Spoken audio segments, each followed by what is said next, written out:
my name is Christy Renee. I am an energy healer and I teach people how to get to their spirit self. I help people start a process of becoming that. Instead of living by your program of all the made-up world, you learn to live as your nature, as your spirit self, your internal, eternal self. In most of my videos, you will find information and training on just that, on what that is and how to do it. So please subscribe to my channel and comment on each video to aid the growth of this channel for healing for people who want it and for knowledge for those who are seeking. In this video that's coming up, you are going to witness a class that was held in 2019. So this is kind of a throwback video, but it's still relevant. There are active meditations in it. There are active visualizations in it. There are active conceptualizations. We are like working through how to handle some things that show up live in this class, and you can watch it. It is a little bit lengthy, but if you take the time, I promise you're going to get some really relevant information and probably do a little bit of healing on your own. I bless you. I hope this helps you. Please like, share, and subscribe, and I'll see you again soon. So let me kind of start over here. What we're doing is getting into a state of coherence, heart coherence. You can use it in correlation to a whole brain state. Remember what a whole brain state is: simply crossing your arms and crossing at your ankles. What happens when you do that is it throws you into a higher brainwave state. And in this instance, it'll throw you into a higher alpha state just by way of doing that. It's part of how your physiology works. It's part of the system. How we know it does that is they have scientific studies that they've done where they hooked people's brains up to the scans and watched what happened when they were sitting in a whole brain state. And your brain starts firing information more equally across the hemispheres when you're in that whole brain state. Whole brain state, I'm just going to say it one more time, is simply crossing your arms and your legs. Nothing else in particular, although it can get more particular than that. In this instance, we're just using it to help us in heart coherence. What I want you to do to start with is I want you to do a body scan.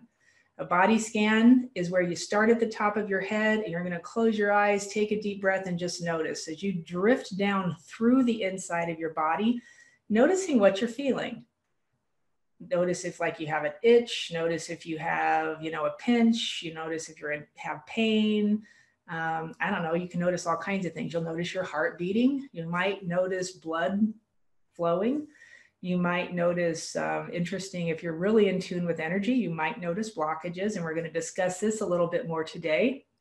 You might notice, I don't know, just notice what you're noticing. And if you have your notebook with you, and those of you who know me know that I love these little note cards, write this down.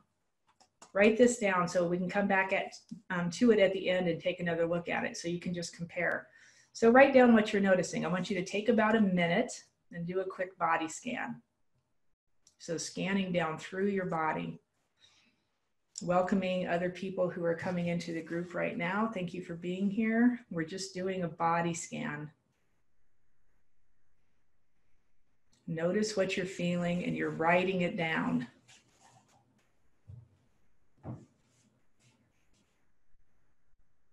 Now, once you've got your body scan done, keep going if you're not finished. I'm just going to keep talking here. Once you've got your body scan done and you've got a little bit of that written down, you're just noticing what you noticed, right? We're becoming more aware of our awareness of ourselves. And that's kind of a key to all of this, is the awareness to yourself. So now what we're going to do, I said before, we're going to get into a heart coherent state before we begin any of this today, because in that state, you understand things easier. The brain pathways open up, stress releases, everything gets calmer in the system.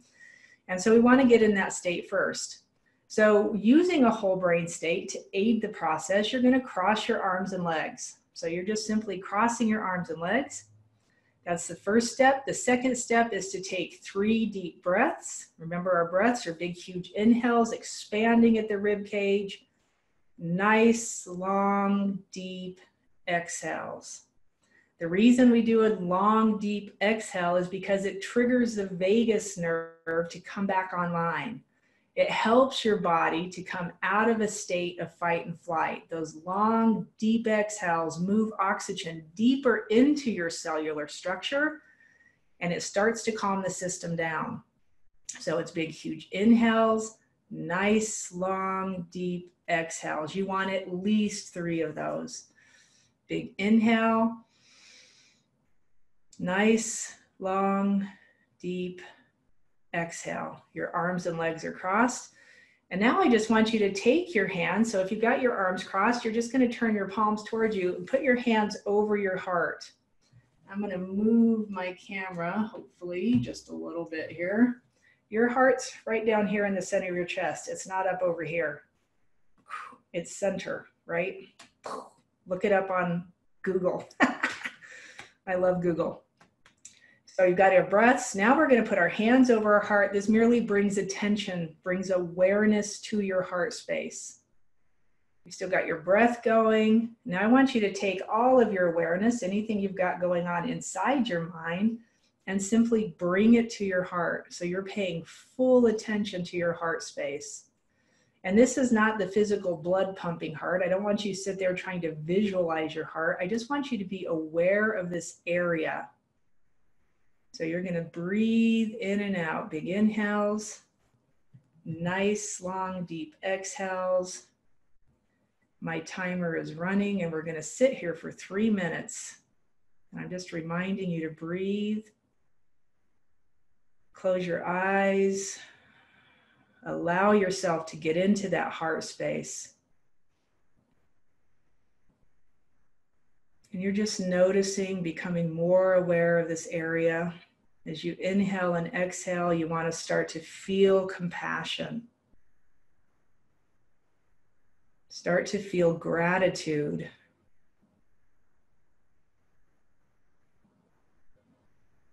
Inside your heart space, what are you noticing? What does it feel like?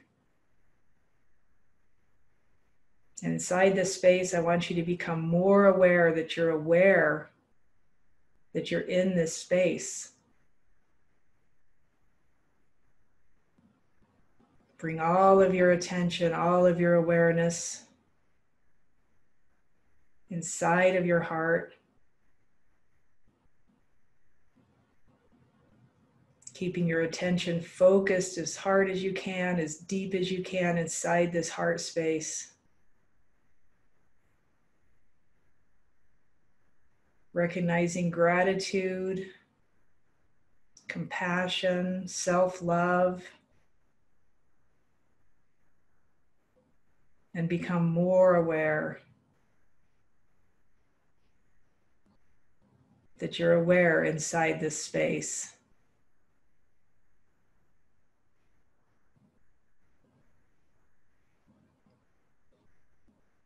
And as you inhale, I want you to increase this feeling.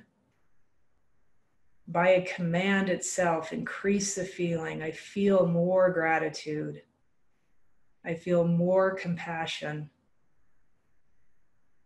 And with an exhale, you're just letting it move through your body,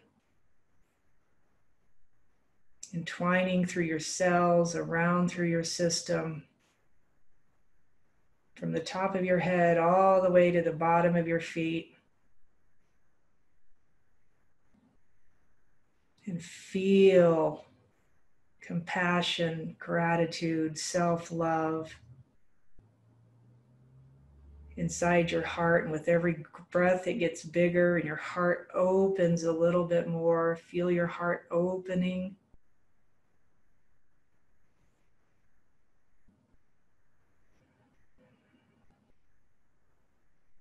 And then take a nice deep breath in. Come back to yourself. When you're ready, you can open your eyes. That was my timer going off.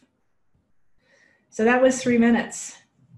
That was 3 minutes. How far did you get? What did you notice? Write these things down. So now you're back to your pad of paper, right? You're back to your notebook. And if you're not taking notes on yourself, I highly recommend it. Highly, highly, highly. Call it journaling, call it taking notes, call it whatever you want. Highly recommend it, because you'll have something to go back and look at. And then it helps you recognize, oh, wow, something did change, because this is where I started and now this is where I am. Because sometimes it's so progressional, you don't realize it, right? Sometimes it's like such a smash in the face. It's just like, whoa, you can't help but realize it. So just notice, what did that feel like? How far did you get? Because we're going to try and take it a little bit deeper every time. So what we're going to talk about today is just this idea of heart coherence and how you can use it, and even how you can use a whole brain state a little bit more to aid progression in here. So the first thing that we're going to talk about is the definition of the subconscious, because the definition of the subconscious has changed a little bit, probably in the last couple of months, if not the last couple of years. I think it's been relatively sooner than that. And how we used to think about the subconscious mind was that it was literally the neuroplastic inside your brain, right? So it was where you lock into where information locks inside your brain, specifically creating neural pathways. And the neural pathways themselves happen every time a protein and a neuron are combined, and they come together whenever you think a thought or whenever you have a feeling. Those proteins and neurons join. And as they keep joining, they create these pathways inside your brain. What they look like literally on a brain scan is a tree branch. So every time you add to the branch, it grows out whatever it is you're thinking about. What happens inside the physical body is an issue, or what happens in your life is there's an issue, right? Something happens, and let's say from childhood, because that's where most of this stuff seems to start. Is at childhood, something happens and you get a feeling inside your body. Now, most of us don't notice the feeling at the onset. What we notice is what's going on in our external world. And as you notice what's going on inside your external world, you assign meaning to it based on the feeling that your body's producing internally. As you go through life and things happen, it might happen repetitively depending on the family you were in, or you might get a signal back to it from something else that happens externally that actually reminds you of it from a brain standpoint, and your body sends out the chemicals. And it gives you that same feeling that you had when you were a child. Now, most of us in our middle age, right, where we're at now, because we haven't been so aware and we haven't been so awake, have no idea where that feeling came from. You just know that it sends you spiraling into actions and doing things that you don't want to do in your life. We always related that to a subconscious issue, right? So the subconscious itself was the pathways and the neurology inside the brain.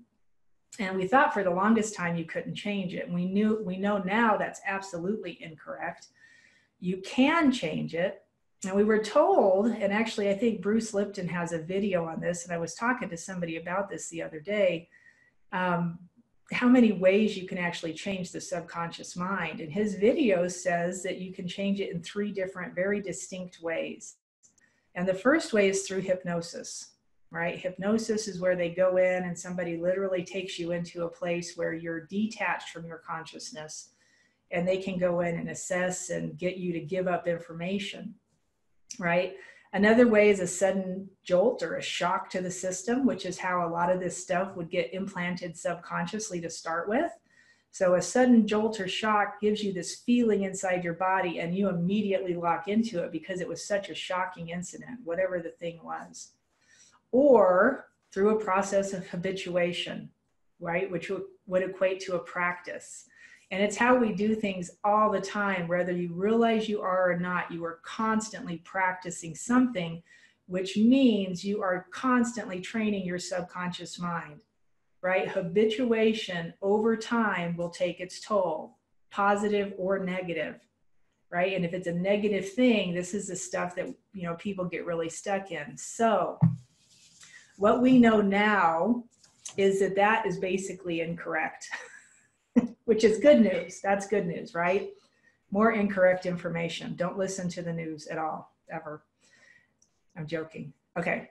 So the incorrect part of this is that the subconscious mind is not just the neuroplastic of your brain. And we talked about this, I believe, a little bit in the first session. It actually is every cell of your body. Every cell of your body holds information, and it can actually hold different information. Each cell, right, has its own special ability to take on different emotions. And we know this through like Ayurvedic medicine. There's all kinds of different protocols that talk about this stuff, where an emotion will get locked into a particular organ, right? Sadness gets locked into the lungs very easily. I think kidney is anger, gets anger very easily. People with kidney stones, you know, possibly the liver too. And I don't know, you can look this kind of stuff up and see it. At the end of the day, what we're looking at is the neuropeptides. The neuropeptides equate to the chemicals and hormones that get stuck in the system. It's the same thing. If we can wash those neuropeptides out, no matter where they're stuck, you're gonna have a win. So you can either try and aim directly at whatever you think the issue is, or you can take a broader approach and come at it the way I'm about to tell you. So the subconscious, instead of just being a brain thing, is a whole body thing. Your brain can know something one way. The cells of your body can know something a different way. The cells of your body know it by feeling. Your brain knows it by information that it's stored. Does that make sense? Give me a yes inside the, about the shock, anger into liver. There you go. Thank you. Give me a yes if this is making sense for most of you, for all of you. Give me a yes inside the chat box. So we want to come about this. Thank you. I'm glad. Okay, keep going. Let's make sure everybody's getting this. We want to come about this in such a way that you can release the negative emotions easily without causing more trauma. We don't want to go into the situation face first, which is unfortunately, thank you, unfortunately, what a lot of people do is in a lot of therapies will teach you, you got to go through, and I think they call it the dark night of the soul kind of thing. And I just disagree. I think that is just the most saddest, ridiculous thing to do to a person. If you were taught that you have to go there and you truly believe you need to go there, you'll need to go there. If you can wrap this part around your head, if you can get this, you will realize you don't need to do that to yourself. And you don't need to fall face first into an old issue in order to take care of it. All right. And we know that too, because it happens all the time. Every day, people getting great results using methods like this instead of trying to go through the dark night of the soul and trudge through all the anger and pain. So here's what we do instead. We want to open the door to the subconscious. We know that the ways that Bruce Lipton talked about, hypnosis, the sudden jolt idea, and habituation all work to get into your subconscious. There's a protocol that he talks about called Psych K that does the same thing. And they use the idea of a whole brain state, which is why I just go for the whole brain state. Let's get rid of all the other stuff and use what actually works. Crossing your arms and legs will throw you into that higher alpha state, which will unlock the door and get you into your subconscious mind. Okay? Here's another way you can get into your subconscious pretty quickly. And it's kind of a roundabout way, but once you get it, you'll be like, oh, wow, seriously. And this is the easiest, coolest thing I know. Gratitude. Go into a state of gratitude. And we're going to play with this once we start using heart coherence a little bit more. A state of love.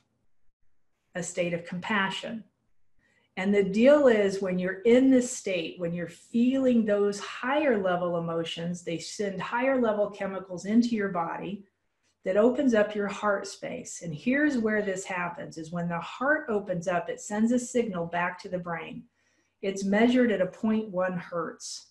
The signal that it sends to your brain is to release a set of chemicals and endorphins and enzymes and like all kinds of good juicy stuff that actually help your body to reset itself. It actually washes out those old neuropeptides that you don't need anymore. But here's the deal. You have to hold your awareness in that space for a period of time, which means you have to train yourself to sit down, stay aware, and focus on what you're focusing on. Right? These things have good uses. The computer has good uses. I love that we can contact each other. I mean, all the way from Hawaii to who all do we have in here? I don't even know. I can't think right now. I have too much oxygen in my brain. Pakistan, thank you. I was going to say that. You're so funny. All over the world, right? I think there's somebody in here from India. We've got folks from all over the United States and Canada. These devices teach you how to do this, right? Click, click, click, click, like you're scrolling through as fast as you can. The flashing in your brain excites it in a way that you don't want. It gets chemicals and juice running through your system that's just like you got to click faster and go more, right? And it creates this feeling inside your body. What you're doing every time you do that is training your brain to do that. Move faster, move fast. I got to see more faster. I got to see more faster. The more you do it, the more your brain clicks in that you can't sit still and focus on any one thing, which is what the brain needs to do. It's what your heart needs to do, is just sit and focus into one thing. So when you can hold your attention long enough and sit and focus into one area, it opens a subconscious door because you sent that signal from your heart to your brain, and your brain is cascading down all these amazing chemicals into your system. It opens it wide up, and we move way beyond high alpha. You start moving into gamma or theta and then gamma. And the more you sit there and the more you pay attention and the more you focus, the deeper you're going to get into those states. And we're going to keep playing with this as we move through this series. But for right now, we're just going to get it to the point where you can actually sit and keep your focus in one place. So let me know in the chat box if you were able to sit with your focus inside your heart space. Were you able to keep your focus there? Yes or no? And if you want to put a little explanation, please do that.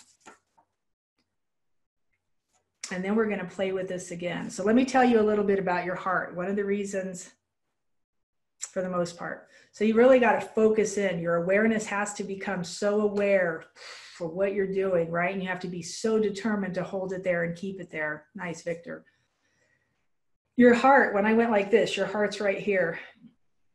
Yeah, monkey mind will kick in, right? Which is why you have to keep bringing it back. Every time it kicks in, just become aware of it and then bring it back to where you want it to. Your heart is right here, the pump that pumps all the blood around your system. And I hear this a lot from people. It's kind of funny. When I say go into your heart space, they visualize their pumping heart. And they're like, some people are grossed out and some people are just like, that's kind of weird. Your heart does more than just pump your blood. Your heart is actually a gateway to outside of you. Your heart is kind of like the pineal gland. And if you understand the pineal gland, we know that it's like this mystical, right? I use bunny ears, mystical experience it'll get you. If you can get it to open up and get it to start flowering and move you into a different space of being, a different state of being. Your heart's the same way. Your heart doesn't just pump blood through your system. It houses oxytocin and all these juicy, wonderful chemicals and hormones that potentially can open you up into a range of emotion that will throw you into a whole different world, throws you into a different state of being, into a different dimension. And it's not just the chemicals and hormones, it's actually a measurable energy wave. It's measurable. They can put a measure, a sensor around a person who can really open up their heart, and have found out that the energy from the heart extends well beyond 3 meters outside of your physical body, not just in here, right? When a person's really letting their heart open up, you can measure it way outside of the physical body. And so we know that the heart itself does something different. If you have to, when I say go into your heart space, visualize it like it's a room. Visualize it like it's a space you can walk into and you can like walk around it. It's got like a curved, a big circular room, right? I think I had somebody the other day saying it felt like this huge, amazing cave that they walked into, and it just kept opening and opening and opening, right? As they kept going down the narrow opening of the cave, it just shot open and they kept going down it. I've actually heard a few people say that one. You can imagine it like it's the universe itself, like it's the expanse of the universe, which is where I tend to take it.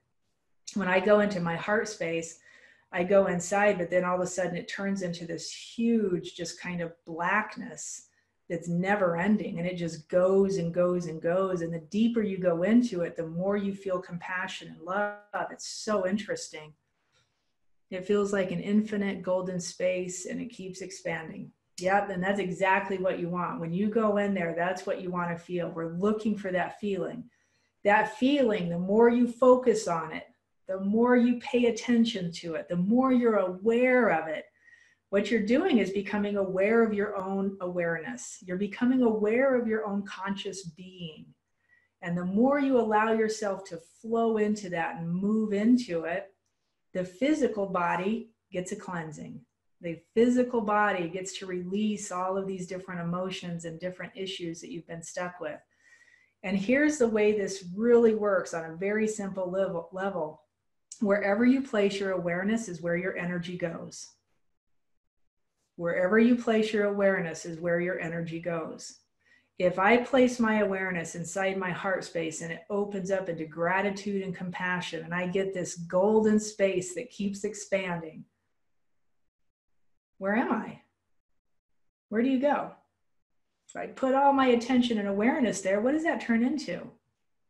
If I'm putting all of my attention and awareness on something that happened in my past, and even if I only have the physical trigger to it, right, the emotional trigger to it, and I just keep focusing on that emotional trigger, all I'm doing is allowing cortisol and adrenaline to keep entering the system and causing a deeper state of fight and flight. And I become more aware that I'm aware that this sucks and I don't like it, and my body hurts, and this keeps happening, and these kind of people keep showing up in my life, and I keep having this kind of issue, and like the list could be endless. Where's your awareness? And that's what I would ask you to keep becoming more aware of. Where are you putting your awareness? If you're putting it on the negative things, that's what's going to keep showing up. If you're putting it on the positive things and you're trying to stay in the space of your heart, that's what's going to keep showing up. And it truly is, but it does take a practice. So here we go, back into your heart place. Crossing your wrists and your ankles. Go ahead and start your breath. Big inhales, huge expansion at the rib cage. Nice, long, deep exhale. I'm starting my timer right now. Big, huge inhale. Nice, long, deep exhale.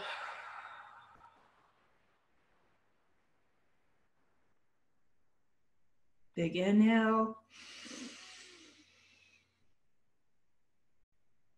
Nice, long, deep exhale. And start to bring your awareness from your mind to your heart, putting your hands over your heart. Your hands are crossed over your heart. Cross your ankles if it helps. Keep your breathing up. Big inhales. Nice, long, deep exhales, bringing all of your awareness, all of your attention, all of your energy straight into your heart. And breathe. And feel. Keep all of your attention, all of your awareness in this infinite golden space. Becoming more aware of that space and less aware of you. As you inhale and exhale, you'll notice even more that you're aware of your awareness. Become even more aware.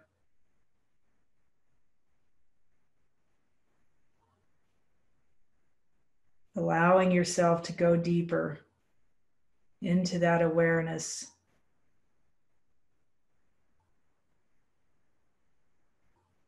Become more aware of you in this space of awareness, less aware of the physical.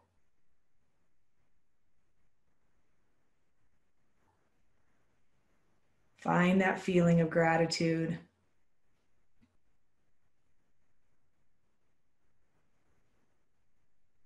Find that feeling of love, of compassion.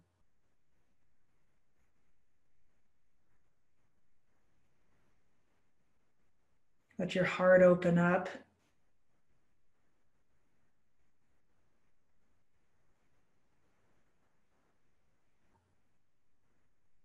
As you inhale, it grows and gets bigger, and as you exhale, it cascades around your body.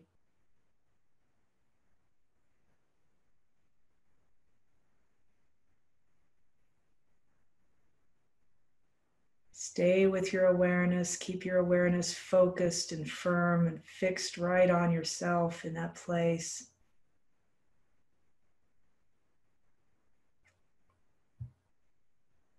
Take a nice deep breath, big inhale.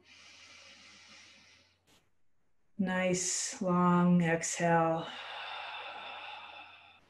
And when you're ready, you can open your eyes. Now, my advice to everybody is all the same, and it will be part of your homework, is to do this every hour for 3 minutes. If you only did that, if you only did that, you would change your own life. And I'm not joking. The people who actually put the effort in and do the work see the most gain the quickest, because you're doing this from a couple of different angles. Think about what we were talking about with ways to train the subconscious, right? And what subconscious is, that you can only affect it by hypnosis or habituation. You have to get into the subconscious to affect it. Through the heart, we now know that you can get into the subconscious quite easy. You actually just now did it. You opened up that door and you felt something bigger than yourself. When you are in that space and that door opens up, and you become more aware that you're aware, what happens is you send those chemicals cascading through the system. And the more that you do it, if you do this for 3 minutes every hour, now you're practicing habituation. So now we're coming at it from a couple of different angles. Not only are you just doing it to feel it and give yourself a different feeling, you're also practicing it by using the practice of habituation. We open the subconscious door, you're sticking a good feeling in there and nothing else, just that better level feeling. And then you do it over and over and over. And guess what's going to happen? I guarantee you at the end of a week, you will be like, whoa. And you'll be blown away that you were actually even able to stick with it that long, if you make yourself stick with it. Here's the deal. This is literally like training a dog. The dog is going to sit in the corner and you're going to look at him and say, stay. And then you're going to turn around and walk away. And the dog's going to pop up and follow you across the room. And you have to grab him by the collar, take him back to the corner, sit him back down and say, stay. And then turn around and walk away. And here he's going to come again. And this is why habituation is so important. The more you make that dog sit and stay in the corner, the more apt he's going to be to sit and stay in the corner until you tell him to come on out. The more you talk to your subconscious and the more you stay aware of your awareness and hold yourself into that place of awareness, the better and better and better you're going to get at this focus. And then you can start to pull other things into it, because now you can sit there long enough to actually do something, which is where we'll be headed down the road here. So the practice itself is hugely important. Does everybody understand that? And people will argue with me. People will fight with me over this. I can't do every hour for 3 minutes. That's just too much. And I always crack up. I'm like, seriously? 3 minutes. We just now did. How did you feel? Type in the chat box how that made you feel just for 3 minutes. And you can come back and grab this recording. In fact, I'll do it again. We'll do this again at the end, where that 3 minutes is just going to be a really super focused one. And I'll cut it off this video and set it aside so you can have it separately. And you can download it and stick it on your phone. So you can just pop it on and just listen to it and then be done with your 3 minutes. Would that be helpful? So much peace. A major shift in 3 minutes has actually happened. What just happened? Share with us. I don't know if you can turn on your microphone. I would love to hear what just happened. Nice, good. If you can click your microphone on, if you don't mind sharing, that would be fun. I'm trying to see if I can help you click it on, but I can't figure out how either. All right, well, Tahir, if you can click your microphone on and tell us what that was, we'd love to hear it. If not, no biggie. but if you can, please figure out and just like, hey, I got on, and then we'll listen to you for a second. So I'll make a little video of that and we'll have it at the end. Here's what happens when you do this over the course of a month. You're actually teaching not just like the habituation practice of doing, it's teaching you how to do it. The habituation itself, because we are in the subconscious mind, is actually teaching your subconscious a new way of being. That new way of being, when it feels like this, can be amazing. Can you get in to here?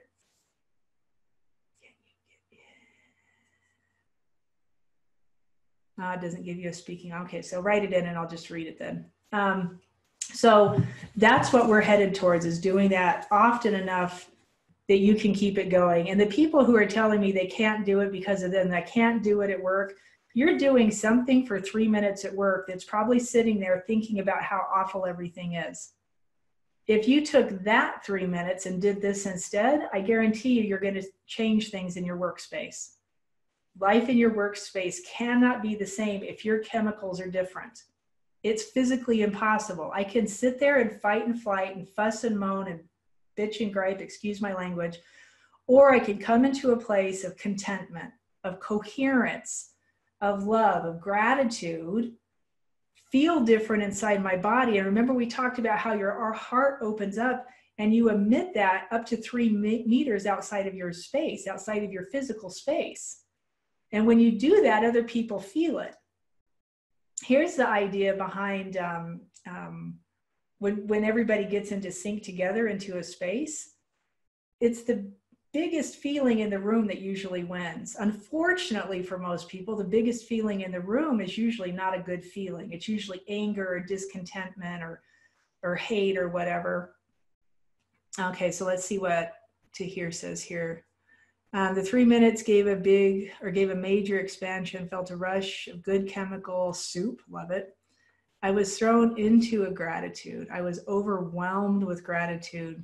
So, and this is literally what happens when gratitude, because it is a natural part of your system. It isn't something you actually have to conjure up, even though we can like think about things that make us feel gratitude. The feeling itself created by the system and the electromagnetic energy of your body, that feeling is way stronger than any soup that we can concoct by thinking of gratitude. And when you get it by feeling it, it just creates this whole different array of things in your system. It will change things outside, which is what I was just talking about, and bring spaces and people into coherence. But you have to do it to do it. You have to stay there. And if you train yourself every 3 minutes to come back into coherence, over a month, what do they say? It takes 21 to 60 days is kind of the scope of time. You will have started training your subconscious mind. This is my natural state of being. This is my natural flow state. And you will come back to it in the weirdest moments when you least expect it. And the craziest, most mystical things will start to happen because you're in this state of being instead of your old state of being. Does that make sense? So let's talk about this state of being for just a second. So your state of being, basically how this works, your state of being is your way of being, okay? It creates who you think you are. Your state of being creates who you think you are. And we're never who we think we are if we're basing it off old chemicals from things that happened from our past. That's not who we are. If you think you're a certain way and you live by that emotion, it becomes ingrained into your system. So you've practiced it. You've done it over and over. From the first date that it happened and you got that chemical rush and you got that way of feeling, you've done it. You've practiced it so many times. And over time, it turns into your personality. So this turns into who you think you are as a person. And we'll say things and actually describe ourselves by these emotional titles, right? I hear people all the time saying things like, oh, I'm an angry person. Oh, I'm a sad person, right? What else? What are the other emotions? Oh, I'm fearful. I'm such a fearful. I was brought into this world fearful. I have my best friend, actually, her daughter describes herself that way. I was brought into this world fearful. No, you weren't. No, you weren't. And birth isn't fun. I get that, but I guarantee you, you weren't brought into this world fearful. And if you describe yourself that way, just the thought alone sends a chemical through the system, and you will keep going back to it and going back to it. And if you practice it for 30 years, guess who you become as an adult? This fearful person. And you don't want to be that way. How easy is it to change? Every 3 minutes, come back into coherence in a gratitude state in your heart, and find that huge feeling, that infinite open space where all of a sudden the gratitude just pours into you. And that is your electromagnetic signal coming into your body from space, from the universe, from God, from creator, whatever you want to call it, signaling a signal back to you that puts that signal back into the immediate environment around you. Does that make sense? If you do this over and over and over, it will start to heal your body.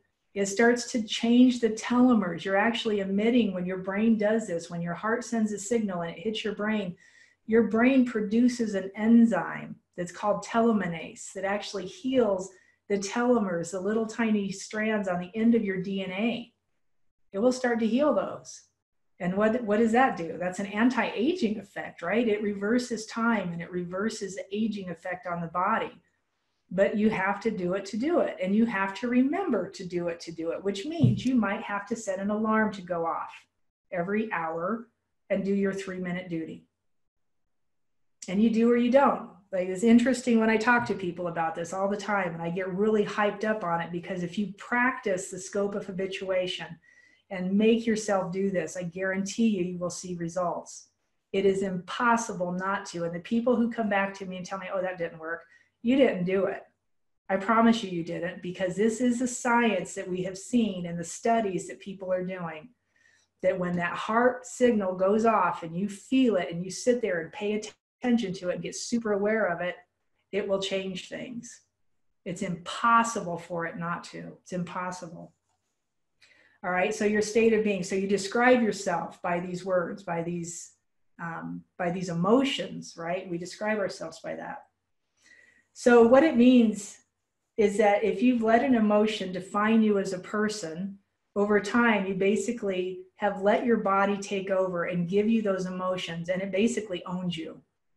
Your physical body owns you as a person if fear has taken over, if anger has taken over. Now, we need some essence of those emotions, right? That's what fight and flight is based on.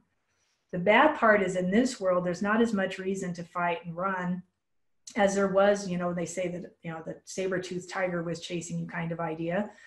That's what kicks that into the system. Now I'm in fight and flight, and I know I need to do something, right? My body has sent out a signal. It's taken in a signal. The gut takes in a signal that says, hey, get aware, something's about to happen. Your gut knows. It actually has neurites inside your gut that send this signal into the world, these little feelers.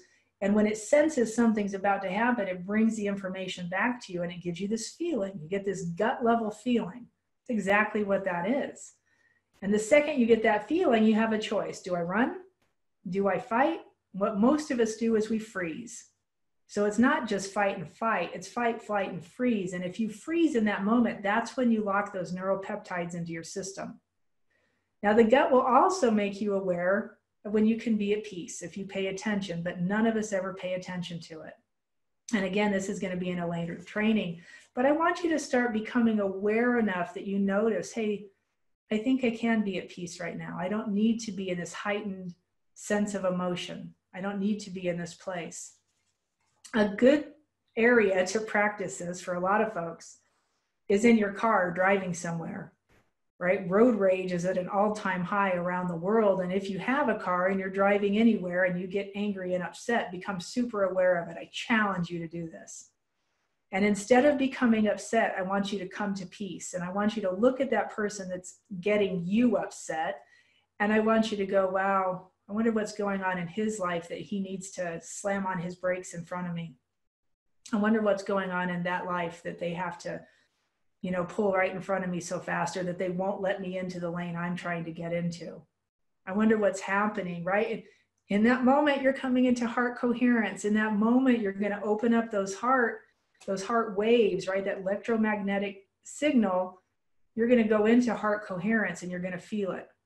And then you are going to be in compassion, and you're going to be in gratitude that you're even on the road and able to drive.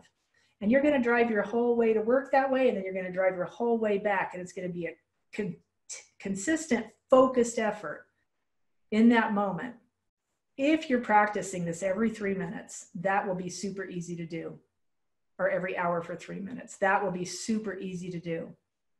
And it'll blow your mind, because now you're not just practicing it every hour for 3 minutes. You're also practicing it in a place where your brain goes, oh, I can actually feel that and do this. Now your brain's creating these little files that you're going to store. And every time you get back in your car, your brain's going to go, oh, here's the information you need to get from point A to point B. Here, be in peace. You don't need road rage. And you can use this in any situation, in boardrooms and meetings and, I don't know, school PTOs. Where do you go that gets you the most upset? And I challenge you to do this. Where do you go that gets you the most upset? Think about it. Find a place and time when you can go do that thing.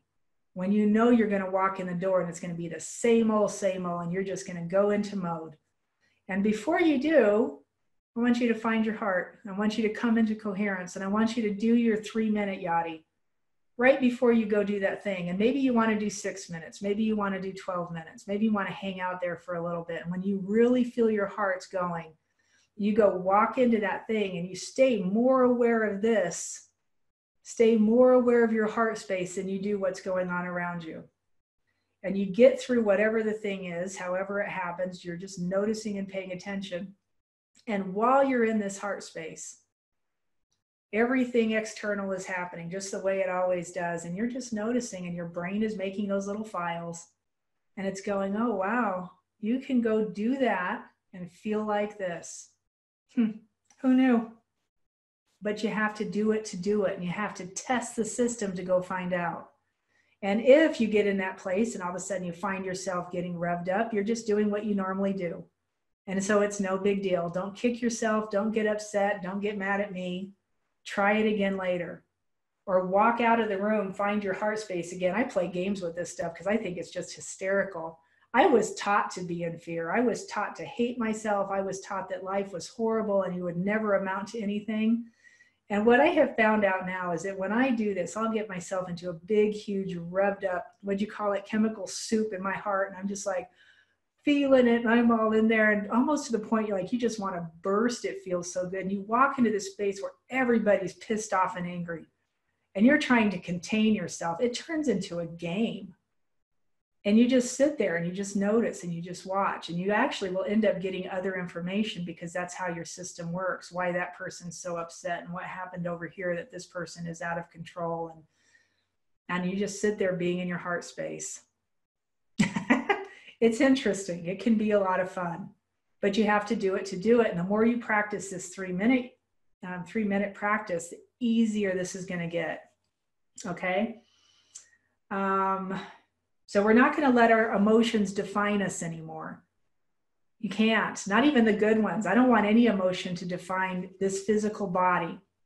My spirit, the person hidden deep inside of me, is my definer, right? If you look at yourself that way and you understand that the creation itself, meaning you, this creation, is more than just this physical body. It goes way deeper inside than we have any idea. And you want to make contact with your spirit person. And when they start giving you information, and that information from spirit comes through so loud and clear, and you recognize that any of this worldly stuff, all these things around you, don't have the consequence that we give it. It doesn't control you, it doesn't own you, and it doesn't define you as a person. And when you go into that space of your heart and you just let it open up, that's where you start to find what I call God.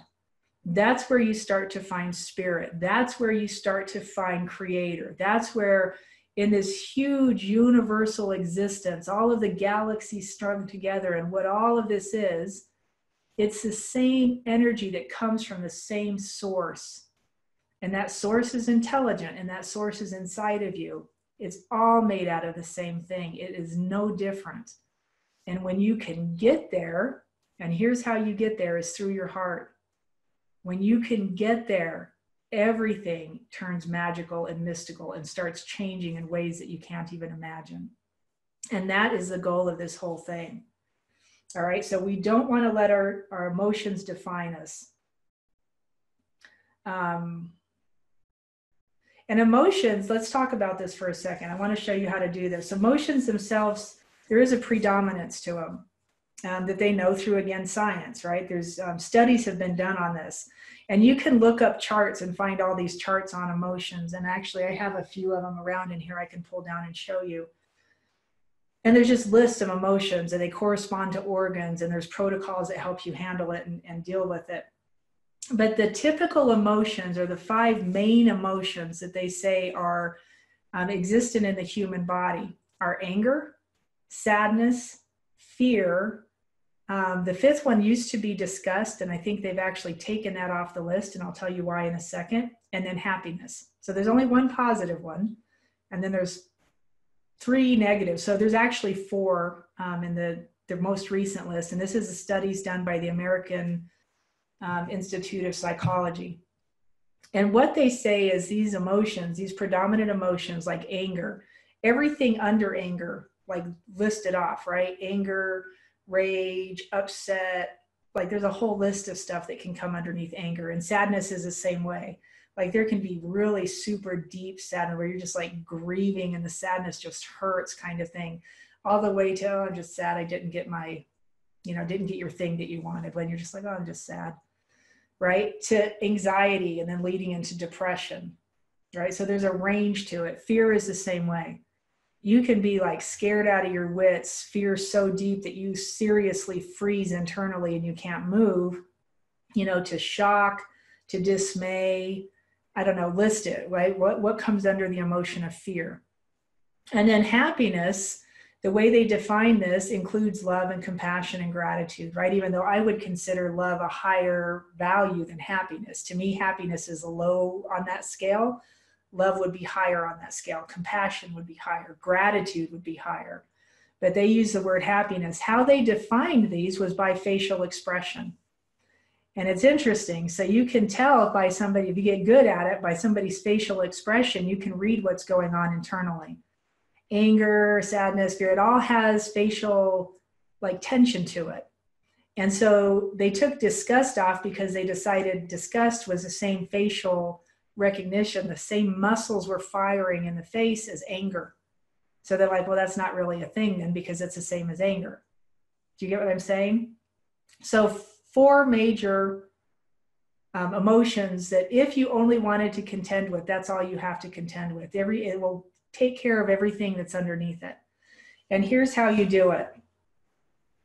Is you're going to use a whole brain state, right? Crossing the arms and legs to these things. So we're going to self-induce these states. We're not going to let our body take over and control us in these emotional states any longer. You are going to self-induce this state intentionally with awareness and purpose, but in a very general way, with nothing specific in mind. So let's do anger, because anger is just an easy one to feel. I'm going to walk you through how you're going to do this, and we're going to play with it for a second. So remembering a whole brain state is crossing your arms and your legs. To the subject of anger, you would test, right? So I'm going to feel anger first, whatever anger feels like to you, whatever you can find of anger. And you're going to sit there and feel it. And then you're going to cross your ankles, notice one way, notice the other way, go to the direction that feels stronger. And then you're going to do the same thing with your wrist. One way and then the other way, feel the direction that feels stronger. And then you're going to sit in that pattern, noticing and feeling anger as much as you can feel it. The more you let this express through your system, the more you're going to be able to remove it on a deeper level. Does that make sense? So the more I express it, the more I remove it. So I'm going to sit there feeling angry. I'm going to let myself get mad. When I did this, I was so angry, I literally started punching things. So this is how, like when I get into it, I get into it. I'm not messing around. I was so tired of being upset that when I realized upsettedness was anger on a different level, I allowed it to just come up, and I had to like literally start hitting, I was hitting walls. It was not pretty, but it did move it. The act itself of hitting the wall by itself would not remove the anger necessarily. You have to understand this. Just getting mad is not going to make it go away. Sometimes it will help release the tension, but it's not going to move the neuropeptides, and it will come back to you again. And just the act of doing it is probably going to seed it deeper into your system, because that's what we've done all along. Does that make sense? Please repeat the emotions again. Yes. The emotions are anger, sadness, fear, and happiness. Now let me see if I can pull, actually, let me go grab this off the wall real quick. You can look at my beautiful wall hanging for a second.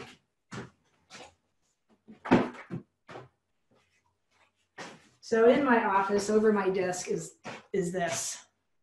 And it's going to be a little bit hard to see, but you'll get the idea. So like there's just lists of emotions, and this works a certain way, and it's why it's color coded and stuff. And then they have the, you know, organs to it, right? We're not even worrying about this stuff. And then this stuff down here is a whole nother set of information. We don't even have to worry about it. We took this too far. Like everything that we do as humans, we like to take it to its extent. You don't need to go this far, right? Whatever emotion that you're feeling that's on the negative. So like this is listed: disgust, over responsibility, self-consciousness, obsession, egoism, over sympathy, living through others, hopelessness, helplessness, apathy, entitlement. Like the list is endless. And you could sit here, and I've played this game too, and go through each one of these one at a time and do this, and it will move things. But you can do it just taking the major emotion, just taking the big emotion. You can do the same thing. So we're going to use anger. Feel anger, get angry. You're going to do that for 1 minute. 1 minute is enough to express the emotion into the system. 1 minute is enough to get the brain and body engaged and to really bring this full on. Don't do it in regard to anything necessarily, although you could, but know you're only doing it for a minute. After that minute, where did my little set of cards go? I'm not sure where I'm at here. After that minute, you're going to feel it. You're going to be in a whole brain state, and you're going to sit there. And you're just going to notice anger. Be with anger. Notice it, notice it, notice it. Until you don't notice it anymore. It'll probably take about 3 minutes. That's it. Usually. Sometimes it goes faster. Sometimes people are just like, and if you've been practicing your 3-minute heart space, you'll probably recognize, I'm going to notice anger. I'm going to sit there crossed over and doing my thing. And I'm going to feel it, feel it, feel it. And then you're going to be like, oh, screw this. And you're going to come back into gratitude. And you're going to go, oh, because you've opened the subconscious door in 2 different directions. You have crossed your arms and legs. I'm in a whole brain state. Now my hands are over my heart, and I'm doing this deep breath work. And all of a sudden my brain goes, oh, and you release those neuropeptides. And all of a sudden anger is diminished. And now the next time I go out on the road and I'm driving and I'm thinking, oh, I'm going to try not to be in road rage. I'm going to keep my awareness on gratitude. You're going to notice you don't even have to, because there is no road rage, because you released the neuropeptides that were causing it to start with. Does that make sense? Type in the chat box if that makes sense. So we're after these neuropeptides. We want these out of our system. You don't need them anymore. Okay? So the steps to this are, for those of you who are writing down steps, are you ready? You're going to go into anger. 1 minute. Feel it. Find it. Like, get into it, right? Feel it really for 1 minute. So set a timer to go off. And we're going to do this. I'll set my timer. You'll hear it when it stops. So I set my timer for a minute. I'm going to get mad. I'm in a whole brain state. And then after that minute, I'm going to let it go. I'm going to quit being angry. I'm going to come into my heart space. And what I want you to really start feeling, what I really want you to start noticing more than gratitude is I want you to try and notice forgiveness. What does forgiveness feel like? What does forgiveness feel like? If you knew you were truly forgiven, what would that feel like? from all the things that you've done to other people, from all the things that you've thought, all the things that you've said. What if you had true forgiveness for somebody else? What does that feel like? If you're sending out forgiveness, what if you're asking for like forgiveness in all different angles? What does forgiveness feel like? And I want you to ask yourself, while you're feeling for forgiveness, I want you to ask yourself, is this anger getting me anywhere? What is this anger serving in my life? And then I want you to sit there for another minute. And then I want you to ask yourself, what do I want to feel like? And this whole time, gratitude is probably going to be coming in. And you're just going to be gone and swept away in this forgiveness and gratitude. And you have to notice that the feeling of forgiveness will turn into compassion. Forgiveness turns into compassion for you, for them, for whatever caused the situation. You forgive yourself and anyone in your little world that causes anger to you directly or around you, and you respond to it, right? So forgiveness turns into compassion. Gratitude is the energy signal of completion. Gratitude signals that something is finished, finito, done. And if you are truly in gratitude and you understand this concept, if it's finished, it's finished. I don't have to go back to it anymore. It's done. I have to get grateful. I have to get grateful after forgiveness.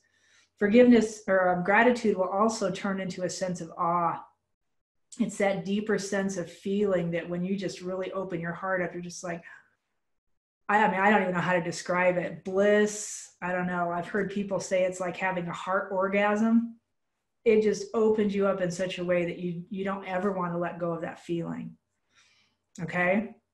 So we're going to do this with anger. Are you ready? Are you ready? Please respond in the chat box if you are ready to move some anger. And then I will talk to you about how else this can be used. Ready, Eddie. Everybody ready? All right, so here we go. I've got one person ready. Come on now. I feel so happy. I love you so much. That made me so happy. That's freaking awesome. I don't know if I can. And you're going to, so that's good. Here's the deal with working in groups, guys. This is the fun stuff about being in a group. Is it when one person has it and can get into it and feel it, if you're just sitting there even trying, you're going to get an edge of it. By way of being in a group, there again have been studies done on this, and I'm trying to think of her name. Lynn McTaggart did a lot of studies on this in groups, and I think she was doing groups of 8. I think her book is called The Power of 8. I actually can see it on my shelf over there. The Power of 8. And so what she figured out, and she was monitoring and testing all these people, was the more times that people got into a coherent into a state of coherence inside of a group, whatever one person was specifically working on, even if the other people didn't think they had that issue, they all got benefit. They all noticed things inside their own life that shifted in correspondence. Yeah, totally works with any number. Totally works. Like thousands. It will work with groups of thousands. Yeah. So that was hilarious. I don't know what I did. That was hilarious. You guys are awesome. So if you're like, I don't know if I can do this, just be with us. Get inside your heart space and just be with us. Okay. If you don't want to necessarily feel anger, you're going to get benefit anyway, because the rest of us are. I want you to know I have done this so many times. So if you don't get it all out the first time, do it again later. And it's not like you want to wait till you're mad to do it. You want to do it outside of being angry so you can get ahead of it happening to you. Does that make sense? We want to get ahead of this so it doesn't have to just keep coming back and happening and causing issues. Right? Anger, sadness, fear, any of those kind of things. If you can get ahead of it and put a kibosh on it, the only time it's going to show back up is when you need to be in fight and flight for a specific reason. And then your body's going to do what it's supposed to do naturally instead of doing what it's been trained to do because of your life. Yes? Good. Okay. So here we go. 1 minute. I'm going to turn my timer on. Feel anger. Feel anger. Whatever that means to you, feel anger. Even notice inside your body, like, where do you feel it? And then hone in on that area. As many times have I done this, every time I try and do, I just feel it right in my gut. I feel this level of, right? So feel it, get in there and just like notice it, become aware of it. And if you're getting a ton of it, release it somehow, right? If you need to throw punches in the air or scream something, if you're by yourself, keep going, feel it, feel it, feel it, feel it, feel it, feel it. Feel it even more, feel it even more. Come on, feel it even more. You got 10 more seconds. Feel it, feel it, feel it. Find that emotion. Find it inside yourself. Locate it in your body. 2, 1, and stop. Stop feeling emotion. Stop feeling anger. You're in a whole brain state. If you're not, go ahead and cross your ankles and wrists now. Just sit there, just noticing. Now you're just noticing. Keep being aware, keep noticing. Stay with that feeling. You're just noticing it inside your body, becoming more aware of it as just an effect inside your body, not as who you are as a person, as a spirit, or as a soul.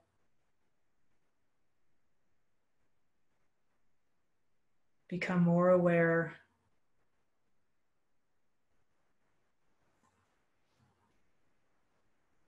If you're feeling gratitude or compassion, go ahead and put your hands over your heart space. Bring all your awareness into your heart.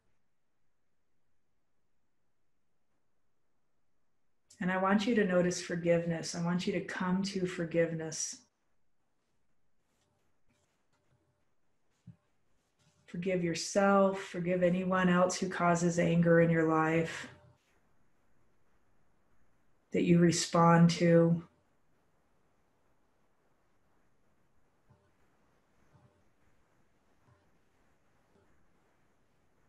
Even the world around you, sometimes just all the happenings of the world around us put us into these positions, and it's not anybody in particular.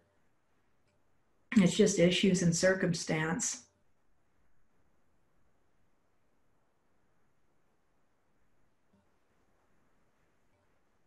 And once you feel like forgiveness is complete,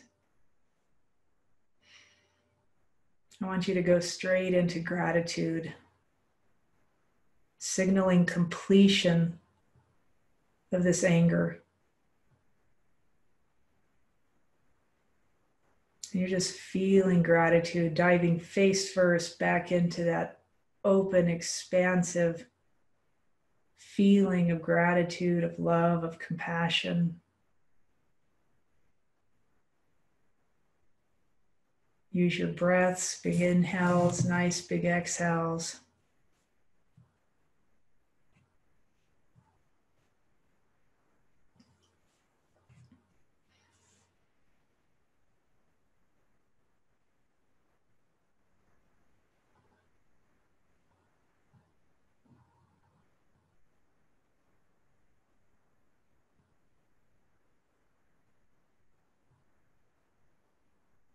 Just be aware.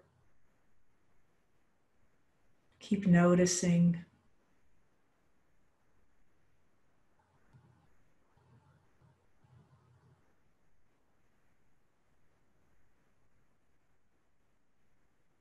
Become more aware that you're aware. You're aware of forgiveness. You're aware of compassion. You're aware of gratitude. With an inhale, make that feel bigger and see if you can bring it to a sense of awe. You're just in awe of the beauty around you, inside of you.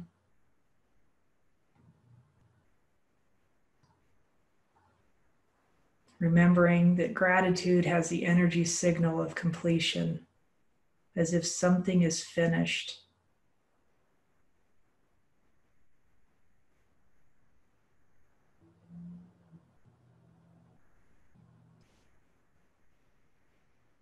And then when you're ready, take 3 nice deep breaths, big inhales, big exhales.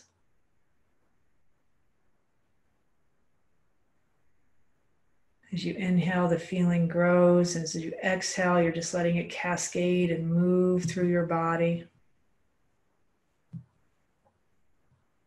As you inhale, you're going to let it grow. As you exhale, just let it cascade through your body.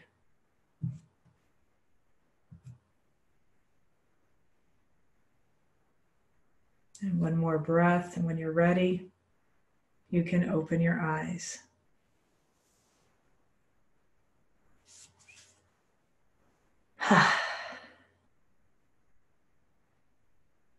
And just notice.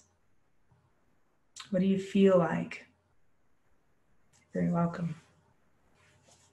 What do you feel? I want you to write this down. So now back to your notes, back to your little notebook. What do you feel? What are you noticing? I'm going to give you a minute to write that down. And I want you to write down your experience with anger. I want you to notice, the sun is shining again. It's amazing. I want you to notice your experience with anger, and I want you to write down that experience. Just writing it so you can remember, wow, anger is literally an emotion that we allow to define us if we allow it. It is not who you are. It is not who you are. And then write down how it felt when you went from this anger to this compassion, to this forgiveness, to this level of gratitude. And you're just becoming, by writing it down, you're becoming more aware that you're aware.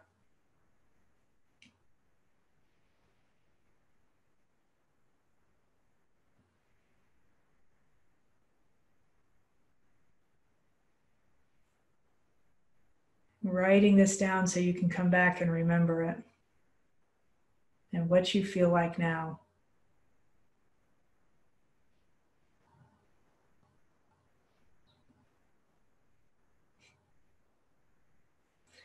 Somebody just wrote, Christina just wrote, her nose is unblocked. This will affect your physical body, right?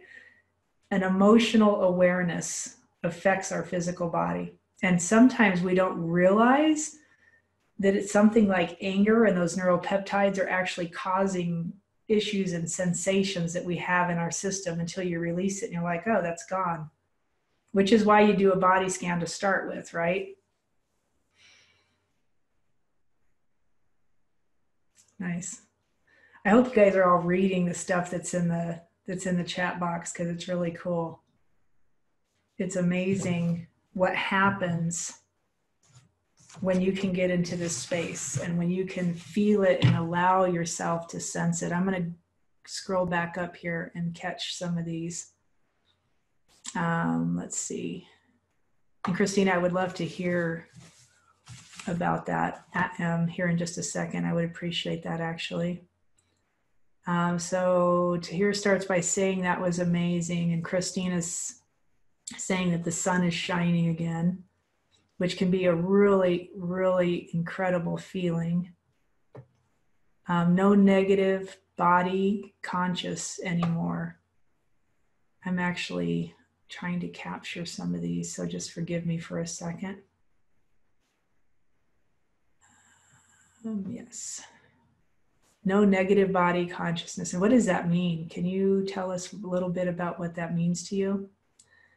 To hear again, from a rush of anger back to as if it got resolved organically at a different level. Oh, that's interesting. From where this resolution got trickled down to the physical level. Wow. Yeah, you know, and it does release it from a different place. I mean, this is not just like you're releasing anger from, I'm mad at this particular person, or I'm mad because of this particular subject. What we're actually doing on the level that we're doing it is, it is at a different level. It takes it more into the soul space and more into the space of your spirit. Yeah, you're working from a different level. You just totally are. All right, and then we had the nose unblocked. I think that's awesome. Let's see, Melissa says, anger melted away. Gratitude and compassion were much bigger feelings. Now, here's the deal. This is an interesting thing. Thank you for saying that, Melissa. Here's something that's very interesting about all this kind of stuff is that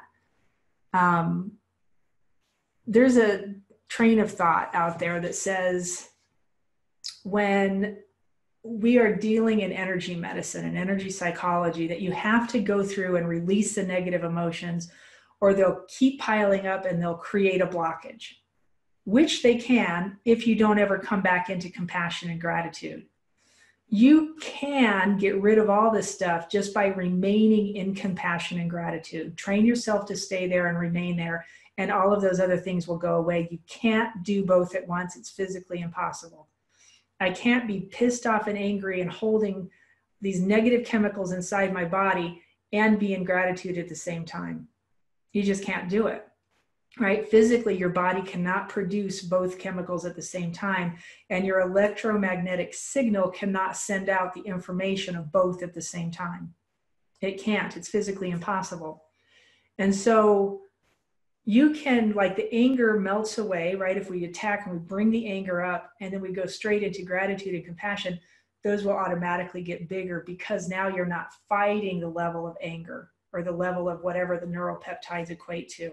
Does that make sense? So yes, that's very cool. Thank you for that. I felt anger in 2 points specific in my body. The conscious of these hurtful spots disappeared. Wow, nice. Once gratitude and forgiveness came. Yeah, and so here's the interesting part about this kind of stuff. If you walk out of here and you go back to your daily life and you go back to doing what you've always been doing, you may find that those points come back. It's how the system works. This brain will go, oh, yeah, I remember that. Hey, let me give you the chemicals for it. You need to feel this. If you stay in gratitude and forgiveness, your brain will go, oh, yeah, I remember this. Here's the chemicals for it. Here's that electromagnetic feeling. Here's your signal you're sending out. And all of a sudden you're like no longer aware of the pain or whatever the issue was, the hurtful spots, because you're focused in a different area. What you have effectively done is stepped out of the three-dimensional world, created a new dimension that's compassion and gratitude, right? Forgiveness and all of these wonderful things, and you've stepped into this dimension. The idea of walking through dimensions is an interesting kind of idea. We're going to actually go into this some probably next time so you can understand this better, that if you're looking at life in a linear map, in a linear plane, in a linear way, it sets you up to deal with emotions and to deal with all of these kind of concepts. If we turn it on its end and look at it from a whole different perspective, and all of a sudden, all of the issues that we present with turn into dimensions, they turn into spaces and time, and you realize you can step into any one you want to, just by a choice. It's a decision. And it's the idea that when you recognize you get choices and decisions, the scope of possibilities opens up around you, and every degree of the circle around you, 360 of them, every single one of them is a decision. It's a choice. It's a possibility. And there's actually probably more than 360, but it's the easiest way I can get people to visualize it. And when you step out onto one of those degrees and you go, okay, I'm going to do this. I'm going to be in gratitude today. And you keep bringing your awareness back into gratitude, guess what opens up around you?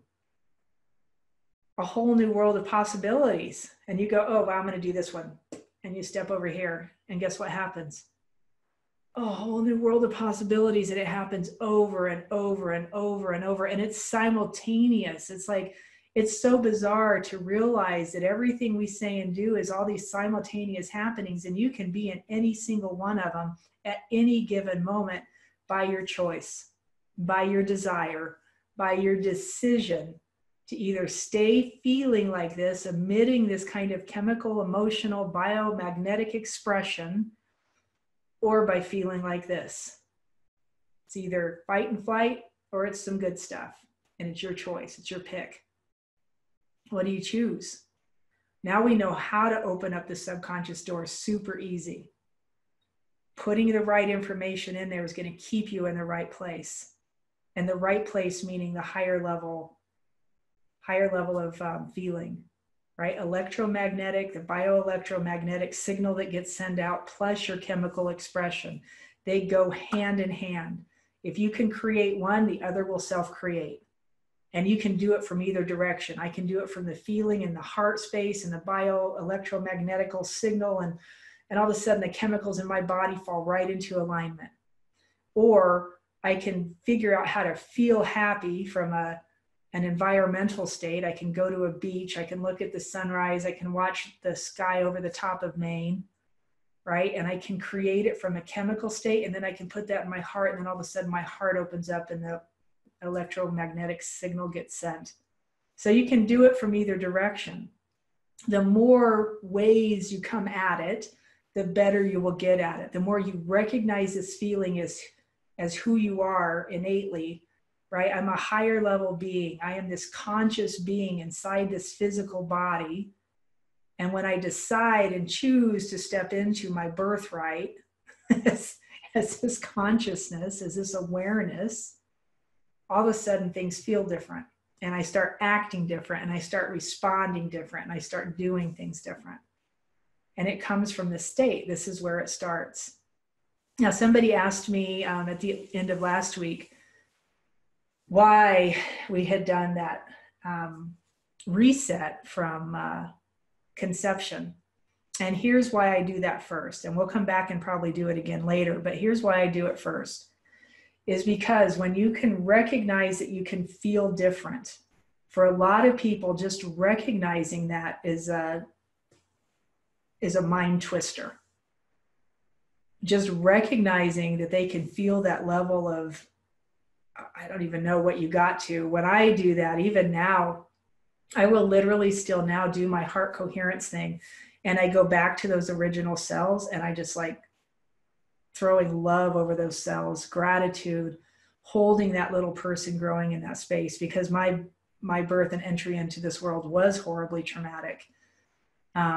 Conception, we won't even go there. I'm holding those cells, right? I'm holding, and it's the first cells before the organs start forming, right? It's those brand new cells that are first popping in because they have no other information. They're brand new. You can put anything you want, and I will go there. I will sit there in my heart space, and I'll hold those cells and just be with them. And I start talking to my body about health and how those cells, those are the stem cells, right? These are the stem cells before they start turning into organs, before a protein has been introduced that sends a signal for them to turn into a specific body part. These are the stem cells. These are the same stem cells that science right now is taking out of people, and especially mothers who have just given birth, they're taking them out of the umbilical cord, these brand new stem cells, and injecting them into people to get people's body to start to rejuvenate and regenerate, because these stem cells have that power of rejuvenation, because they have no other message attached to them. If you keep going back to these stem cells and just holding them and becoming more aware of them and more aware of them, guess what happens? Guess what your body starts to do? Guess what signal you're sending into the system? And you're doing it from multiple angles. It's not just one.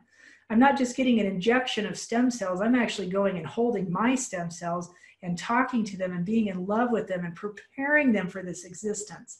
And then I'm doing it habitually. And I'm practicing heart coherence, and I'm staying in this state where I'm in love with this feeling. And then I'm repeating it and repeating it, and I'm giving it back into the system. And then I'm becoming aware, and your awareness matters. What are you aware of? Whatever you're paying attention to is where your energy goes. And I'm paying attention to those little cells, and I'm paying attention to myself. And all of a sudden, my whole world outside of me just starts to change. And then it keeps doing it. And then it keeps doing it. And then I keep, right? And it just perpetuates this cycle. Does that make sense? Yes. So the statement was, I was going to say it's a question, but I don't think it was. The stems are generic, and I don't know that that's a word I've ever heard used for them. They are a specific purpose cell, but they are an all-purpose cell at this stage that can be programmed into any type of cell. How do we know this? We know this because of Dr. Bruce Lipton. He is a bioscientist, something, I don't know what you call him, right? So he is a scientist. And what he did was he was in, I think it was in Costa Rica, teaching basically biology. And he already had an inkling that the way it's being taught was just totally wrong. Like the textbook and the understanding is just incorrect. And they're still teaching the same old information. They're not teaching the new information yet. And he and a number of other doctors at this point and other scientists are trying to get this new information into the hands of the medical community. And it's been a pretty rough sell because people just don't want to change their thought processes. They don't want to change the patterns. But what he did was an experiment, and I'm sure you can either find this online on YouTube, or he has a book called The Biology of Belief that actually describes the process he went through. And he took Petri dishes and he put cells in the Petri dishes. And he was trying to help. What he was supposed to be doing was figuring out how to grow tendons. They were trying to grow tendons in a Petri dish. And for obvious purposes, right? To regenerate knees and body parts and all kinds of stuff. And so he put the information, put the cells, the stem cells in the Petri dishes, and then he put different information, and he's trying to figure out which one would grow a tendon. So he's putting different proteins in with these stem cells. And he came back, and over a period of time, these things are growing. And what he found out was he was growing different body parts. He grew heart tissue. He grew tendon tissue. He grew lung tissue. He grew ovary tissue. And he didn't do it on purpose. He didn't realize what he was doing. What he realized was that by introducing a different protein to the stem cell, you can grow a different body part. Science is way ahead, some science, of where they're letting us know they are, is what this equates to. They are not letting us know how far along they actually are in creating new body parts and creating new things that they could use instead of the stuff that they're making out of man-made material. It just makes no sense. Like, honestly, it makes seriously no sense to me. But he figured out how to grow different tissue. And he looked at that and he was like, wow, like if that's how the organic matter actually grows, and the understanding is that we came from these cells, and by the introduction of a certain protein, it started growing a different body part, and your body just kind of knew where to put it because there's the intelligence part to this. Like, it's crazy interesting. I really encourage you to read the book if you haven't. And so if you think about it from an energy standpoint, now we're talking about energy medicine and vibration. Everything holds a vibration. Everything has a vibration. Those cells have a vibration. If you could just connect to the frequency of that vibration by itself, nothing else, connect to the frequency of brand new stem cells, and you could feel it, and you could hold on to it, you could have the same effect. Most people can't get there from here. Most people will stop and go, like, how do you find that? Oh, let's walk backwards through time and go hold yours. What does that feel like? That's the frequency. When you hold those, you're tapping into that frequency. You're feeling those stem cells as if they're brand new. And then when you're pouring love onto them, we're actually adding to it at that point, yes? Feel them without that. And then try and smear that feeling through your body. Guess what you get? You get an upgrade on your stem cells. You get an upgrade on your DNA. If you keep practicing that, guess what will happen? You get an anti-aging effect. You get a healing effect. You get an upgrade in your chemistry. I don't know, play with it. See what happens. It's super, super interesting from an energy psychology standpoint, because when you do that, you're also releasing and loosening up some of those neuropeptides, and you're also adding new information into the system, and the door's wide open to the subconscious. And somebody will say, wow, can you do this wrong? I don't think so. Not if your life sucks. I don't mean that in a bad way, but where I came from, people, this was, a number of years ago, looking at me going, you're playing with things you shouldn't be playing with. And I'm like, why? Like, my life at the time to me was just, it was senseless. It made no sense. And it was senseless. And doing all these little things and starting to understand this was just like, wow, how powerful are we actually? In ancient texts, biblically, there's scripture that says you're going to do greater things. What does that mean? And there's even more information coming out from ancient scripture, from ancient texts, even outside of what, we call the Bible, that is just so interesting. And we're going to go into some of that. I'm actually going to do a video for YouTube just about blood and the whole thing I was just talking about with the stem cells, just because I do find it so interesting, and it does cause an effect internally and eternally. Like, it's crazy, you can't tell me this is all coincidence, right? So we'll talk about that some more too. But when you do this, it's the consistent part. And I went a little bit further than I should have in this session. I was hoping to stay with just heart coherence, but go hold on to those stem cells. Go hold on to that little you, and don't view them necessarily like they're stem cells. View them like it's a part of you. And it is, right? It is what makes this up in a physical way. And then when you do that, you're just going to keep getting benefit after benefit after benefit. Okay, does that make sense? So, homework. I'm not even sure who all is on here at this point. Homework is, if you're not in the Facebook group, please go find it and get into it. Let me show you what it looks like, so it'll be easier, hopefully, to find. Let me share my screen real fast so you can see my screen right here. All right, this is our Facebook group. It's Mind Rewire Online Subconscious Healing Group. And there's not a ton of us in here, so you don't have to worry about people seeing you or saying anything. It is a private group, so anything that you say stays in this group, right? And we just kind of help each other out and talk. And if you're not in this group, here's what you've been missing. Every Sunday morning, I did miss last Sunday because I was at a meeting, but I try and get in here every Sunday morning and do live, like this kind of stuff, where we go back through some of what we talked about. We practice it a little bit more. And if you're not in here, you're going to miss that. You're going to miss those things. So you do have to click it to join it. I can't go find you and just bring you in. You have to actively join it. That's how Facebook works. I can't bypass that. So find that and do that.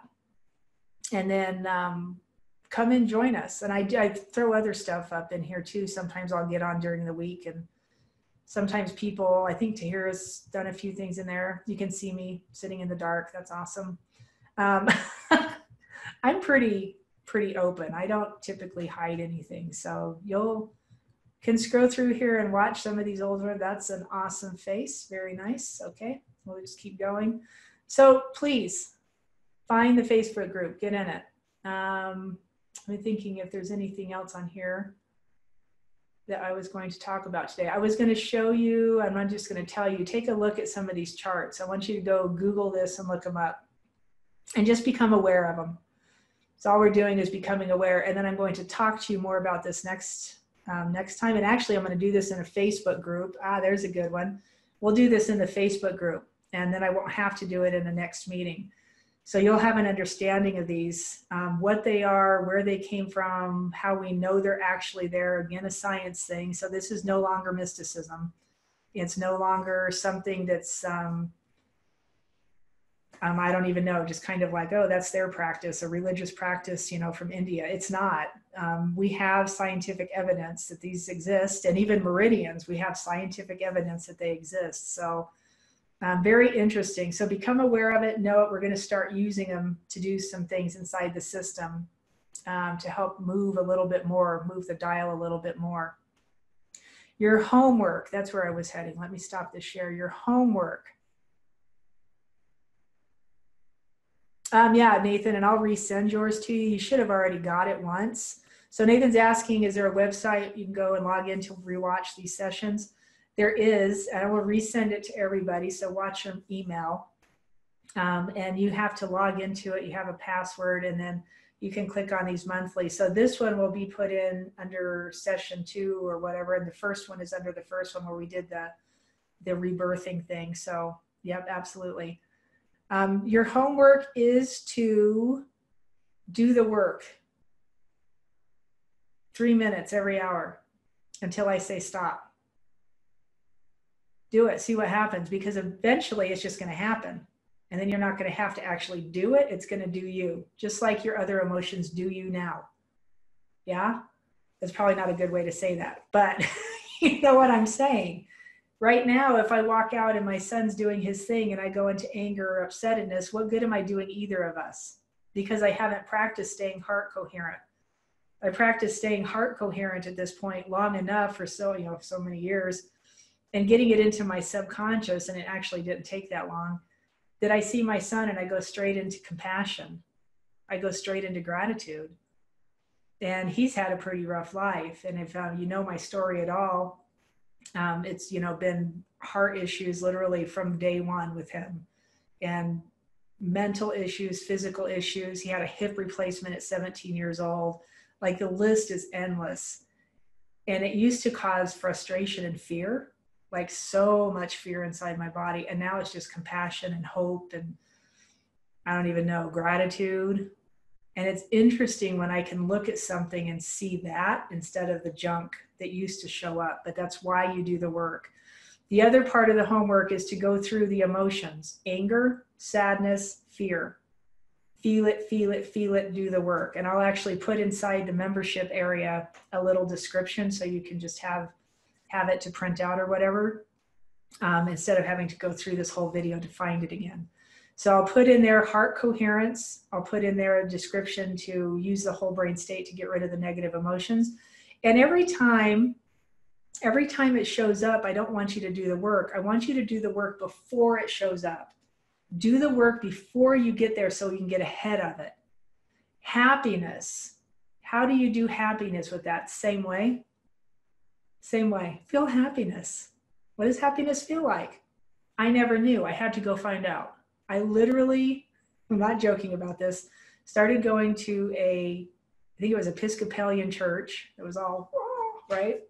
And I love Jesus anyway. I mean, you guys know me, and most of you know my background, and I still do, and you're never going to stop me, and so whatever.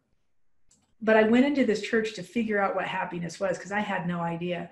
And they're raising their hands and screaming and carrying on, and it took me almost 3 months before I could move.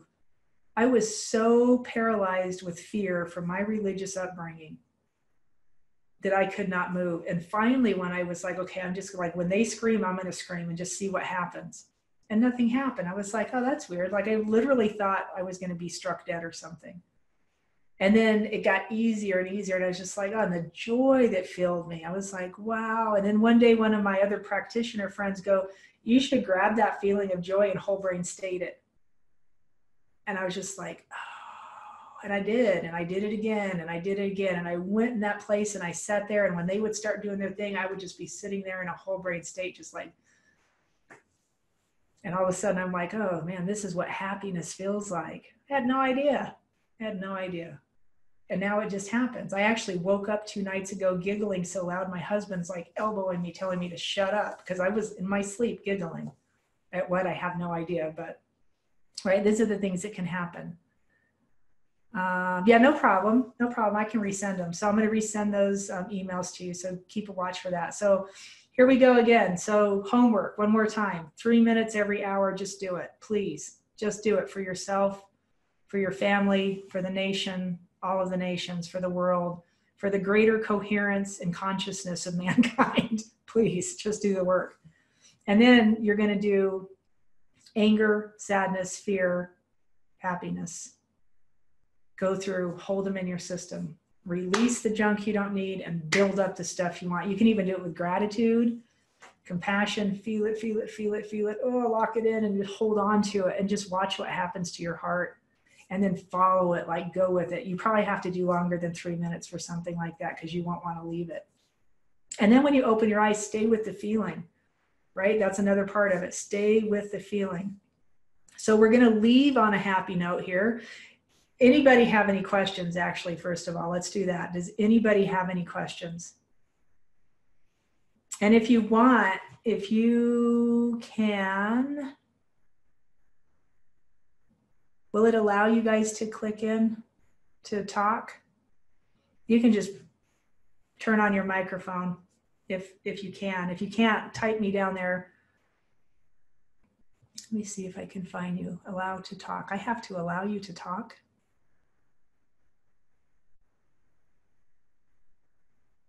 All right, see if you can say anything to here.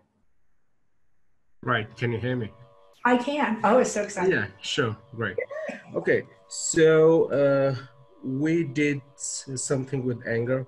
I mean, as in we went into whole brain state and then we felt it, and then afterwards we let it be, and then, you know, we went into our heart space and then felt compassion, right? And then finally we, you know, concluded it with our gratitude. So my question is regarding happiness. So happiness is totally on the other side of the spectrum. How to lock it into our system? Of course, we can't do it like the way we did with anger, but how to do with these feelings which are on the other side of the spectrum? It is the same thing. The system works the same way. So if you think of the spectrum, right, a spectrum of emotions, you've got negative ones, right, all of this stuff down here, anger, sadness, fear, all the words we use to describe it. And then there's kind of this middle point right here. And on the other side of the spectrum, happiness, joy, love, peace, gratitude, all the good stuff is on this side. And it's not that happiness is better or worse than love. It's just the way the psychological community defines it as being there. Like if you have to feel something, feel happiness. So happiness kind of sits right here. It would be the first jump into this side is like, oh, I feel a little bit better. Most people equate that to happiness. If you want more happiness in your life, and I've been searching for this for years because I didn't get it. Find somewhere that there's happy things going on. Like right? In America, somebody would tell you to go to a comedy club, go to a funny movie, go hang out with people that you enjoy and try and tune into the happiness frequency, right? There's a frequency to it. And if you can find that frequency and just tap into it, once you've got it, it's the same process. I feel happy. I'm going to sit there and feel happy for a minute. And I'm going to get more happy and more. I'm going to feel it, feel it, feel it, feel it. Smile. The smile makes that easier because that also helps the chemicals. Yeah. Right? And then you're going to do exactly the same process. Once I hit where I would say forgive yourself or whatever, it could equate to forgiving yourself for not allowing yourself to be happy. Right? It could. Oh. It could just go straight into compassion because forgiveness, when forgiveness completes, it does turn into compassion. If I've fully forgiven something, now I'm just in compassion. I see the other side of it and I understand what was happening. It gives you a whole different realm of understanding. So you could just end up straight in compassion, or you could be forgiving yourself and others. Because we always say, they don't allow me to be happy, which is stupid. Right. That's not true. We only do that to ourselves. So you could forgive that, right? That can help loosen up the neuropeptides. And then you would go again straight into gratitude. Straight into gratitude, and focus all of your attention, all of your awareness, all of your whole being into that feeling, and then sit there and feel it, feel it, feel it, feel it, feel it. And that will help you. And you can use that with any, joy, bliss, happiness, love, contentment, satisfaction. Satisfaction's been a big one lately. I just want to be satisfied in something. Now do that with satisfaction and see what happens. Because it's interesting, the energy itself will start laying out breadcrumbs, and all of a sudden you'll start noticing, oh, that was satisfying. Oh, that was lovely. Oh, that made me happy. That makes sense? Yeah. Very good. Thank you. All right. You're very welcome. Very welcome. Anybody else? Any questions? click in if you have a question, or write down there that you do. It looks like I have to turn on microphones for some reason. Or if you do have access to your microphone, go ahead and just click it on. And if not, we are going to go straight back into Heart Coherence to end this out. And I would ask Christina, because I do want to know what you were talking about earlier, if you can stay on after everybody else gets off. And I would love to actually capture that testimonial on video if you don't mind. That would be wonderful. All right, so here we go. I do want you to find a feeling. Find a feeling better than whatever you're feeling right now. Find some kind of feeling that you can be just like, oh, yeah, I just want, maybe it is gratitude. Maybe it is satisfaction. Maybe it is, you know, just a feeling of love. I just want you to feel that for a minute. Breathe it in. Breathe it out. Try and find it a little bit deeper.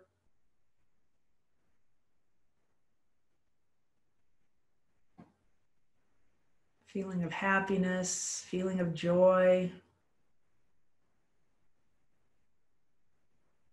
Really become aware of it. Put all of your attention on it.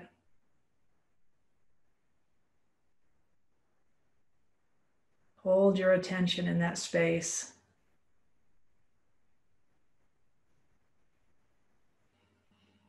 Crossing your ankles, crossing your hands over your heart.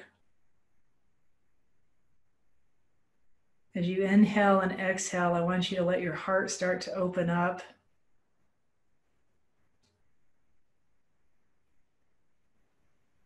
With the intention of increasing this feeling. As you inhale, I want you to let that oxygen move through your heart and blast this feeling outside of your body. Increasing that electromagnetic signal moving around you.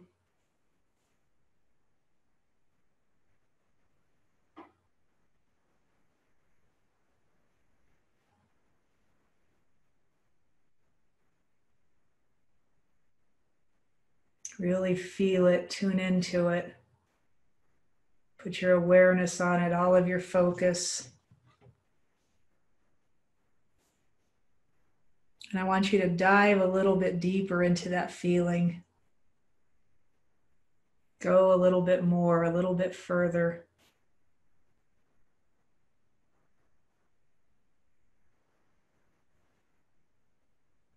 Recognizing how this feeling closes the gap of separation and that we're all connected.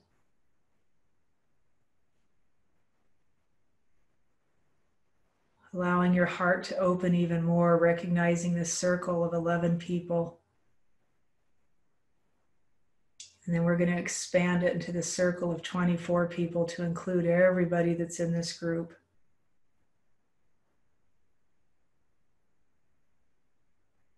Just noticing, becoming more aware of your intention to feel love, to feel gratitude, to feel compassion, and to move it outside of your physical body.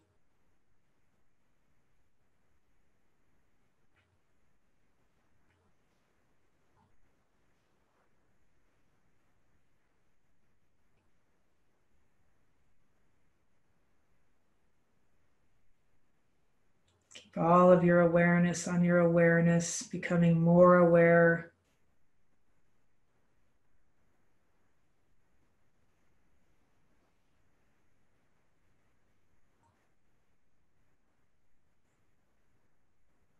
Be in awe. Be in awe of yourself.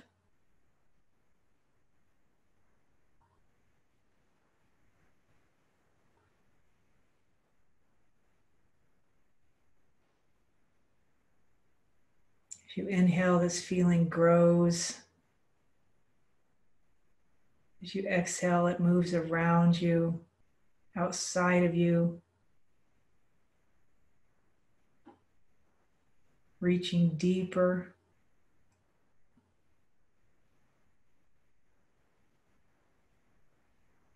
Feeling connection with Creator. recognizing your source energy.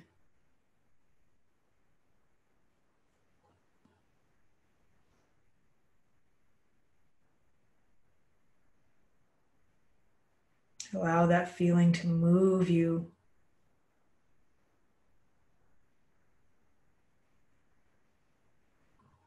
Becoming more aware. Go deeper. Let your heart open up.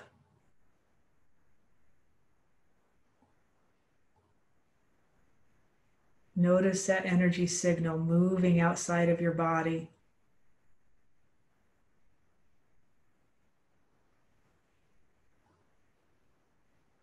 Allow it to unfold into the universe.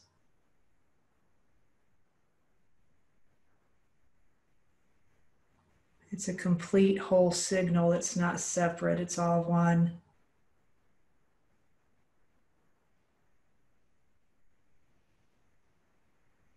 Just feel it. Be aware of it.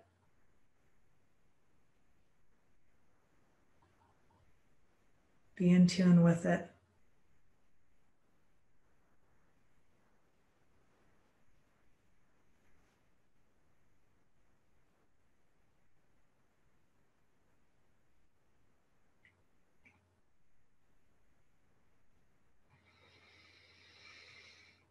When you're ready, remember your breath.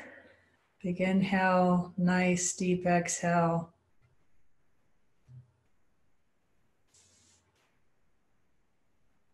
And open your eyes.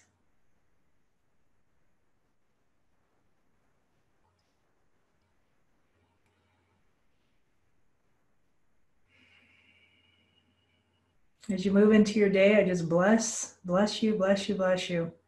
Please take this with you.